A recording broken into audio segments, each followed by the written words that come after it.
Good morning. Iran's mask has finally fallen. The regime no longer hides in the shadows or behind their proxies. Their true nature as a terror state is now undeniable.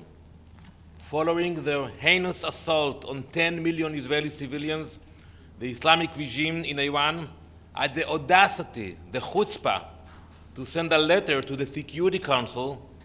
In that letter, they patted themselves on the back, claiming they acted in accordance with international humanitarian law by targeting military sites, while suggesting that any response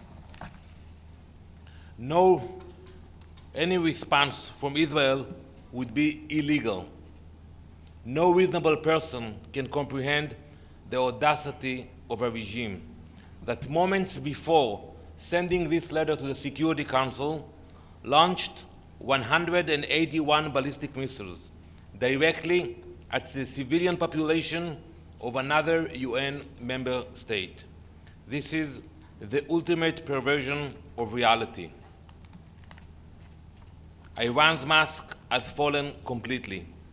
They are no longer the puppet masters hiding behind Hezbollah and other terrorist organizations. They said that, and I quote, that they are taking revenge for Nasrallah elimination.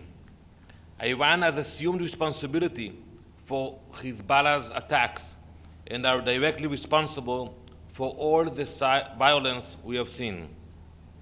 The truth is out now. Iran stands fully exposed as a terror state orchestrating this chaos.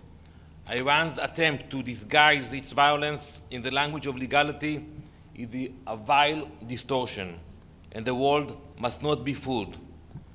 What happened last night in Israel was not a defensive action of Iran. It was a calculated attack on a civilian population. Israel will not stand by in the face of such aggression. Israel will respond. Our response will be decisive. And yes, it will be painful. But unlike Iran, we will act in full accordance with international law. We will defend ourselves, and we will do so with the strength and justice that any sovereign nation is entitled to under international law. Tonight, millions of Jews will celebrate the Jewish New Year, Rosh Hashanah. It was a very difficult year, but our enemies should not be mistaken. Yes, we are in pain, but we are not weak. Thank you very much. Ambassador Shudachi from China Central Television. Just one question. Israel just enlisted the SG as persona non grata because of the disappointing statement, what you called. It's been months that when Israel launched its operation in Gaza, 40,000 people got killed, more than 1 million displaced in Lebanon. The SG had similar statements, which many believe also being disappointing. Do you think this is kind of like a political move to, let's say, not seeking diplomacy space for this issue? Do you think there's still maneuver space for diplomacy by the UN? First of all, there is always a place for diplomacy, and we believe in diplomacy. But to your question, we are very disappointed from the Secretary General's approach. Let's look at the last year. After October 7th, the Secretary General put a very poor statement where he said that there is no vacuum. And some understood that he's justifying the atrocities of October 7th.